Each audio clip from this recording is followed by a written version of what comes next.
Keniscayaan Pilpres 2 putaran.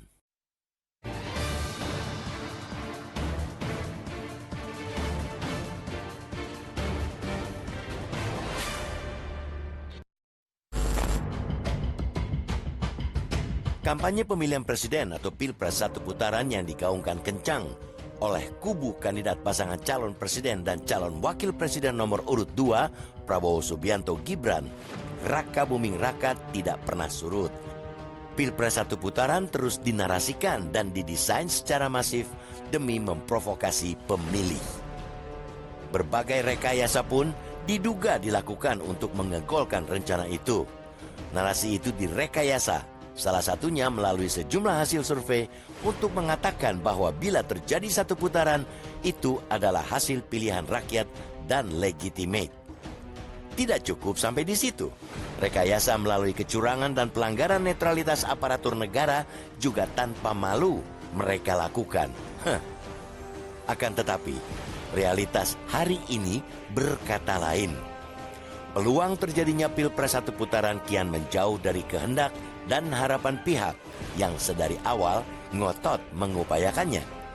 Narasi Pilpres 2 putaran justru semakin menguat setelah sejumlah lembaga survei menunjukkan elektabilitas paslon nomor urut 2 mentok di bawah 50%. Bahkan ada hasil survei yang memperlihatkan suara mereka menurun ke bawah 40%. Hasil survei-survei tersebut secara tegas mengonfirmasi bahwa Pilpres 2 putaran hampir pasti jadi keniscayaan. Apalagi di saat yang sama, tren elektabilitas kandidat lain, terutama paslon nomor urut 1 Anies Baswedan, Muhaimin Iskandar atau Amin, terus menanjak. Pasangan Amin bahkan diyakini bakal memenangi Pilpres 2024 bila Pilpres bergulir 2 putaran. Indikasi lain dari menipisnya peluang Pilpres 1 putaran bisa dilihat dari manuver Presiden Joko Widodo yang memutuskan turun gunung demi mengangkat suara Prabowo Gibran. Joko Widodo yang merupakan tokoh kunci di balik kubu paslon nomor urut 2 sekaligus ayah dari cawapres Gibran itu belakangan kembali terlihat ikut cawe-cawe.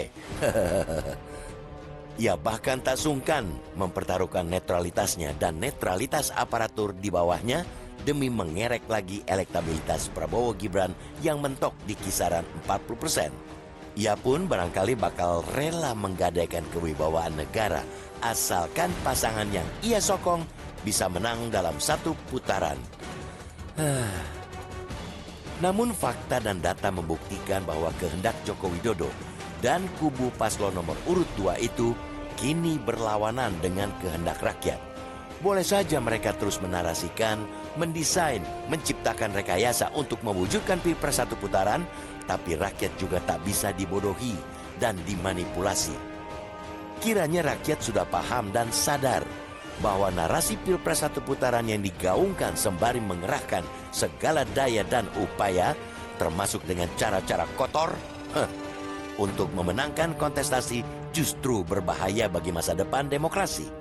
Upaya yang menihilkan proses secara alamiah seperti itu hanya akan menjadi demokrasi kita rusak dan tuna adab. Kehendak untuk Pilpres 2 putaran jelas lebih otentik. Terlebih bila melihat konstelasi elektabilitas setiap paslon terkini yang tergambar dari hasil survei sejumlah lembaga. Dengan kata lain, celah peluang Pilpres 1 putaran sudah tertutup. Pilpres 2 putaran adalah keniscayaan.